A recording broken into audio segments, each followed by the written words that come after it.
Before we begin today's episode of CX Riot Radio, I'd like to revisit the immortal words of the dead Kennedys. And I quote, "Why are you such a stupid jerk? Would you really like to know? Well, pay your fee, remove your clothes, and a vet will show you how. You went to school where you were taught to fear and to obey. Be cheerful, fit in, or someone might think you're weird. Life can be perfect, people can be trusted. Someday, I will fall in love. A nice quiet home of my very own. Free from all pain, happy, and having fun all the time. It never happened, did it? Now roll that beautiful bean footage. Bean footage."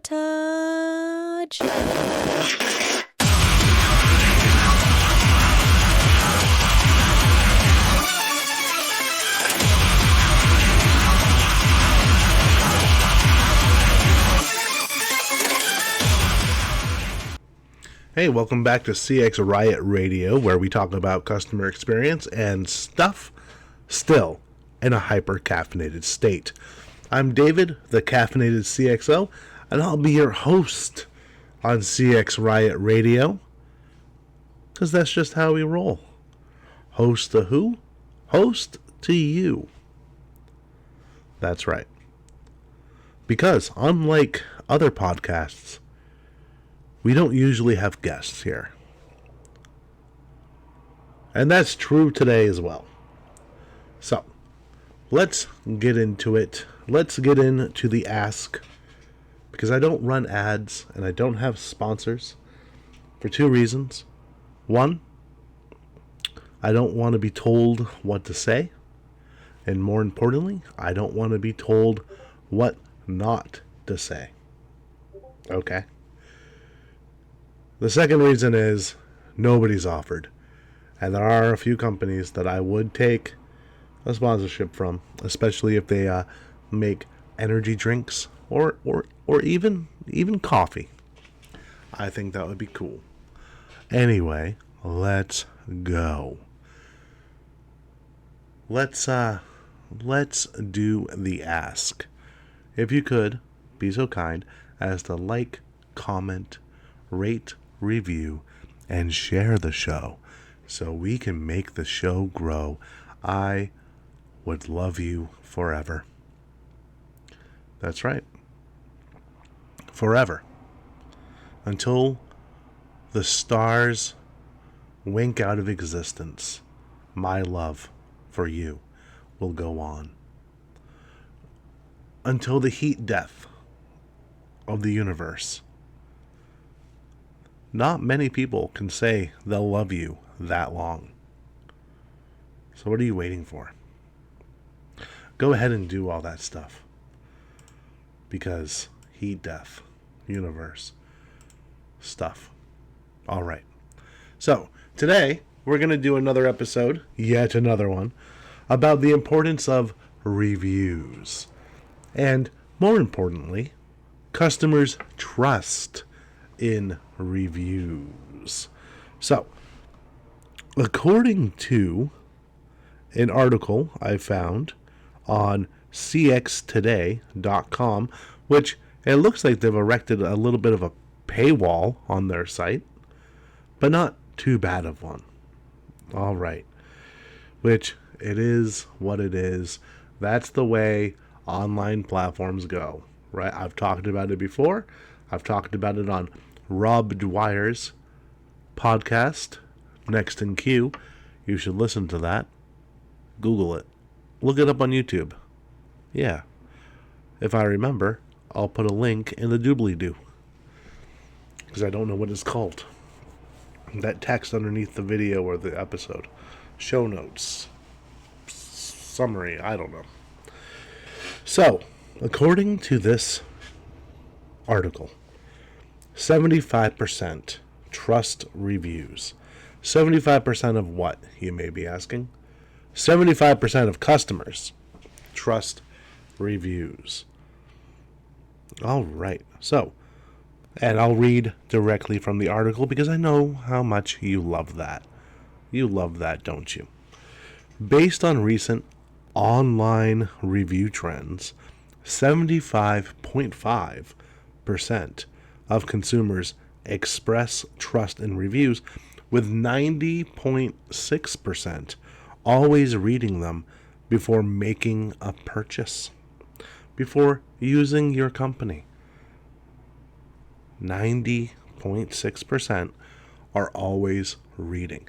Now, it does not specify if that is 90.6% of all customers or 90.6% of that 75.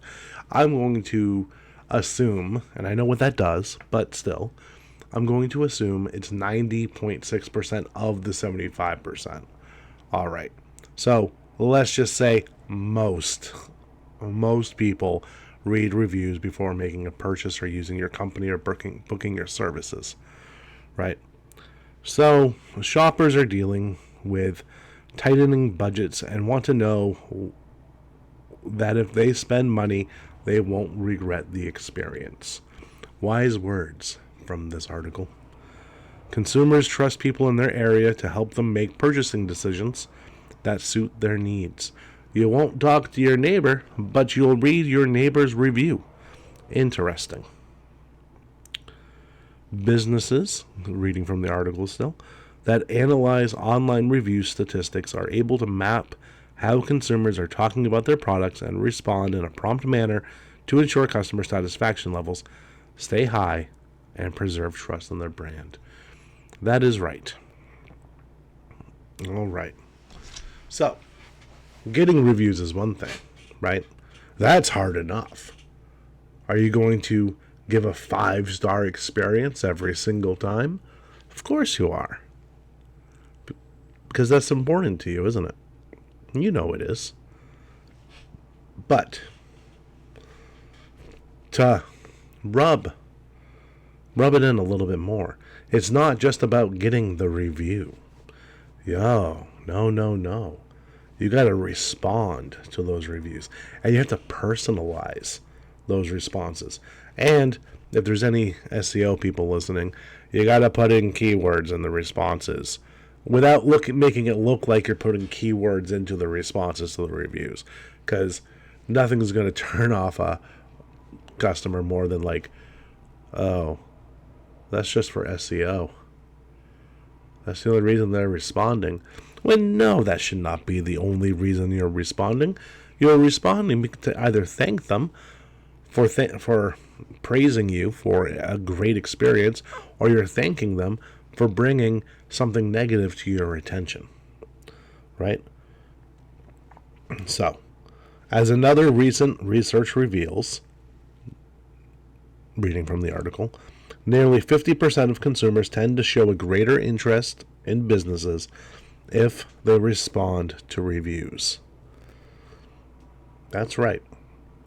Brands can control the narrative about purchasing journeys by ensuring customer service teams are proactive with issue resolution.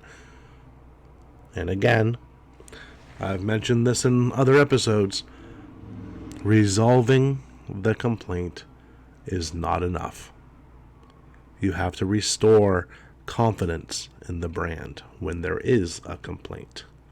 Resolving it does nothing other than resolving that one complaint.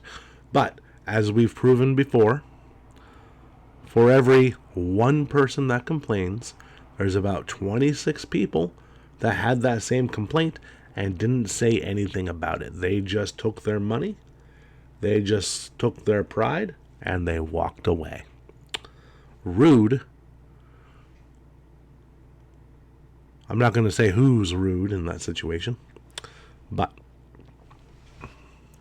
so, going back to the article, word of mouth has always mattered, but our digital world amplifies the spread of consumer talk. Nowhere is this more obvious than the fact that according to the PIST Consumer Survey, there goes my child-friendly rating, 91.1% of consumers pay attention to customer experiences and online reviews.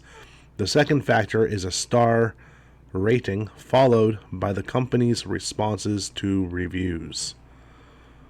Moreover, as the Bright Local study shows, most consumers like to see companies helping out their customers, with 88% saying they are likely to use a brand if they can see the business response to all reviews, whether positive or negative. Well, yes. And you have to respond to them in a timely manner. Like, you don't want to be hovering over them, right? Because you do that and you respond within seconds of their review, they're automatically going to think it's a bot, right? It's like, that's not even a human. They don't care. Give it a few minutes. And then write from your heart. Or, I don't know, use ChatGPT to write a nice response. If you're not very good at writing. It's okay. There's no shame in it. Just do the prompt right so it actually reflects what you really mean. And then when you do it, actually mean it, right? Whether thanking them for a 5-star review or thanking them for exposing a weakness in a 1-star review, and then tell them what you're going to do to make it right. It's not always compensation, is it? It's not always money that makes it right. Sometimes it's having a conversation.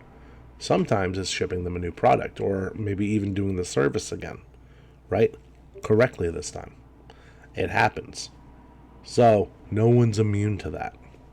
So, go out there, give a 5-star service, ask for a 5-star review. Chances are most people are not going to give you one if you don't ask. And then make it incredibly easy to give you a 5-star review. Make it so like it's child play. Everybody in your company should be able to walk a customer through leaving a 5-star review. If they can't, they shouldn't be your employee. Or you should teach them. One of those is easier than the other. And teaching someone how to teach someone to leave a 5-star review is pretty easy. Getting rid of them, there's paperwork and there's headaches and there's lawsuits because you're firing them for something that you didn't even train them for. I mean, just teach your people how to walk people through leaving a 5-star review. It's not hard, right? So, if you want to concentrate mostly on Google, do that. If you want to concentrate mostly on Yelp, hey, you do you, all right? The more, the better. Try to keep your company away from pissed consumer, obviously, right? And respond to those reviews in a timely manner. Yes, using keywords, but also using genuine caring, right? You want to actually care.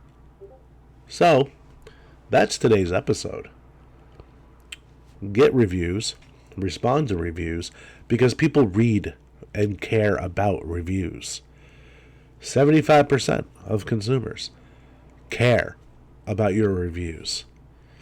90% of those people read those reviews before they even consider doing business with you. Okay? That's the majority of your customers. So, act like it. There we go. I'll see you guys next time.